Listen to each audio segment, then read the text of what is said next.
Welcome back to my channel মো blogs. তোমরা কেমন আছো সবাই? আশা করি ভালো আছে, আমিও ভালো আছি। তো চলো ভিডিওটা স্টার্ট করা যাক। তো এইখানে দেখো আমি বসিয়েছি চা, আর এখন একটু চা খাওয়া হবে। সকালবেলার ডেলি রুটিন এটা, একটু চা খাওয়া হবে। তো আমি চা বানাচ্ছি আর ব্রাশ করছি। আজকে আমি একটু অন্য অভ্যাস ট্রাই করলাম। ব্রাশ একদিক দিয়ে করছি, একদিক দিয়ে চা বসিয়ে দিয়েছি। ভাবছি যে ব্রাশটাও করে নিই আর চাটাও বসানো থাক, তাহলে একবারে হয়ে যাবে। তো তারপরে দেখো আমি চলে এসেছি ঘর মুছতে। তো এর মধ্যে অনেক কাজই করা হয়ে গেছে, যেগুলো তোমাদের দেখাইনি। তো তারপরে এই যে ঘর মুছতে চলে এসেছি। আর কি বলো তো, অনেক কাজই থাকে সংসারে, সেইগুলো দেখাতে গেলে না ভিডিওটা অনেক বড় হয়ে যায়, তার জন্য সেইগুলো আর দেখানো হয় না। আর তারপরে ঘরটার মুছে টুছে তারপরে চলে আসলাম কটা খেতে। শুধু সংসারের কাজ করলে তো আর হবে না, নিজের শরীরেও কিছু দিতে হবে। আর সেটা না দিলে আমি কিভাবে চলবো বলো? নিজের শরীরটাকেও তো একটু চার্জ দিতে হবে, তাই না? তো সেই চার্জটা আমি দিয়ে নিচ্ছি এখন। আর আজকে আমি খাচ্ছি হচ্ছে পান্তা ভাত। তো পান্তা ভাত তো অল্প কটা ছিল, সেইগুলোই এখন খাওয়া হচ্ছে। আর তোমাদের দাদা ভাইয়ের জন্য তো আলাদা রান্না করা হয়েছেই। আর এইখানে দেখো দিদিমা পান থেতো করছে, কারণ দিদিমা তো দাঁত নেই, দিদিমা হচ্ছে থেতনো দিয়ে থেতে করে খায়। আর এইখানে দোকানে লোক এসছে, আর আমি দোকানে আসতে মাল দিতে এসেছি, কারণ বাবা মা একটু কাজ করছে, তাই দোকানের লোক এসছে বলে আমি দোকানে গেলাম। সামনে একটু কাজ চলছে, তো সেই কাজগুলোই বাবা মা করছে। আর এইখানে এই মেয়েটা আমাকে বলছিল যে তোমার ভিডিওগুলো আমি দেখি, বেশ ভালো লাগে। তো শুনেও এইসব ভালো লাগে যে হ্যাঁ, আমার ভিডিও কেউ দেখে আর আমার কাছে এসে বলছে যে তোমার ভিডিওগুলো খুব ভালো লাগে। তো এই যে যে পাওয়াটা না, খুব ভালো লাগে খুব। তো আমি বলছি তো দেখিস তো, ঠিক আছে, লাইক কমেন্ট করিস তো? বলে আমি লাইক করি কিন্তু কমেন্ট করতে পারি না।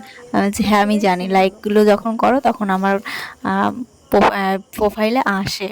তো সেইটাই আমি দেখি যে তুমি কমেন্ট করো না। তো আমি ভাবলাম ঠিক আছে, তুমি ছোট মানুষ, তুমি হয়তো পারো না, তার জন্য তুমি করো না, কিন্তু ভিডিওগুলো দেখো। তো ভালো লাগে এইসব জিনিসগুলো যখন কেউ সামনে এসে বলছে যে তোমার ভিডিওগুলো খুব সুন্দর হয়। তো চলো, অনেক কথা বলে ফেললাম। তো এইখানে আমি সবাইরে এখন ওকে এখন মাল দিচ্ছি। আর আমাদের মুদিখানাটা কিন্তু অনেক বড়, আর এখন আরও বড় করেছে। আর দোকানে নতুন আরেকটা ফ্রিজ এনেছে, সেটা হচ্ছে ঠান্ডা রাখার জন্য। আমার ঘরের ফ্রিজটায় অনেক লোড হয়ে যায়, তার জন্য বাবা একটা নতুন ফ্রিজ এনেছে। তো সেটা দোকানেই থাকবে। তো দোকানে দুটো ফ্রিজ হয়ে গেল, একটা হচ্ছে আইসক্রিমে আর একটা হচ্ছে ঠান্ডা রাখার জন্য। তো তারপরে দেখো এখানে রান্না করতে চলে এসেছি। এখানে ভাজবো হচ্ছে বরবটি। তো বরবটিটা আমরা সবসময় পেঁয়াজ রসুন দিয়েই ভাজি, তো আমার তো সেটা খুব ভালো লাগে। আর বাটাটা তো আরও ভালো লাগে, যেহেতু আমি বরবটি বাটাটা খুব ভালো খাই। আর তোমাদের দাদাভাই বরবটি ভাজাটা ভীষণ ভালো খায়। তো তারপরে দেখো আমি আজকে রান্না করছি ডিম। তো এখানে ডিমটা আমি বসাবো। আর তোমাদের দাদাভাই যে ডিম খেতে পারে, মানে ভীষণ পরিমাণে ডিম ডিম খেতে পারে। সারাক্ষণ শুধু ডিম দিলে মনে হয় ওর আরও ভালো হয়, সেরকম একটা ব্যাপার, মাছ না দিয়ে। তো ও প্রচুর পরিমাণে ডিম খেতে পারে, আর ডিম দেখে তো ভীষণই খুশি হয়। আর তারপরে দেখো এখানে আমি রান্না করছি, তো প্রায় রান্না হয়ে গেছে, শুধু ডিমের ঝোলটা করলে হয়ে যাবে। তো তারপরে ডিমের ঝোল করে তো আবার বরবটি বসিয়েছি, সেই বরবটিটাও দেখতে হচ্ছে।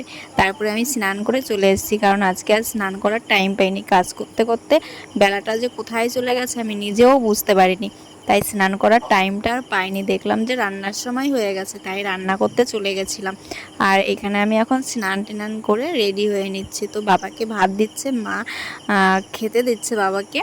আর এইখানে আমি সিঁদুর টিঁদুর পরে আমি এবার যাব খেতে। আর খাওয়া দাওয়া করার পরে তো আমাদের দুপুরবেলা আবার ঘুমের টাইম, তো সেই সময় আবার ঘুমোতে হবে। আর কি বলো তো, দুপুরবেলা আমার একটা ঘুমের অভ্যাস হয়ে গেছে, না ঘুমালে ভালো লাগে না। আমি বিয়ের আগে কোনোদিনই দুপুরবেলা ঘুমাতাম না, কারণ স্কুলে যেতাম, স্কুল থেকে টিউশানির থেকে আবার বাড়ি, আর রাত্রিবেলা ঘুম। তো এই অভ্যাসটা আমার বিয়ের পরেই শুরু হয়েছে, দুপুরবেলা ঘুমটা। তো আর এই দেখো আমাদের নতুন ফ্রিজ, তো তোমাদের দেখিয়ে দিলাম। বাবা খুলেছে আজকে, মানে লোক এসেছিল কোম্পানির থেকে, তারা এসে খুলে দিয়ে গেছে। তো খোলাটা আমি তোমাদের দেখাতে পারিনি, সন্ধ্যার সময় খুলেছে, তখন আমি সন্ধ্যা দিচ্ছিলাম, তো তখন আর আমি ভিডিওটা করতে পারিনি। তারপরে তাই পরে এসে তোমাদের একটু দেখাচ্ছি যে এই হচ্ছে আমাদের বড় একটা ফ্রিজ। আর এইখানে দেখো আমাদের হালখাতা করে নিয়ে এসছে, আর বাটি ভরে মা মিষ্টি দিয়েছে। তো আজকের হালখাতায় অনেক মিষ্টি দিয়েছিল, অনেক মিষ্টি। আর সেই মিষ্টিগুলো সবাইকে মনে হচ্ছে তিনটে চারটে করে মিষ্টি দিয়েছে, আমরা ছজন মানুষ, অনেকগুলো মিষ্টি হয়েছে।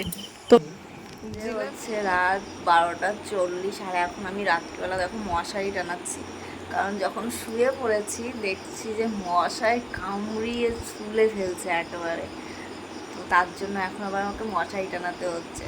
এই মশারিটা টানালে না ঘুমও আসে না, কি হয়েছে বলো তো, সেই মশারির মধ্যে না হাওয়া মোটে ঢুকে না, তো তার জন্য মশারিটাও টানানো হয় না। আর গুড নাইট বা অল আউট জ্বালালে সেইগুলোও কাজ হয় না, তার জন্য এখন আমাকে মশারি টানাতে হচ্ছে। তো চলো গাইজ, ভিডিওটা আর বড় করছি না। ভিডিওটা যদি ভালো লাগে like comment share and subscribe করে দিও, যারা ফেসবুক থেকে দেখছো তারা ফলো করে নিও। আর সবাই সবার পাশে থেকো, সুস্থ থেকো। চলো টাটা।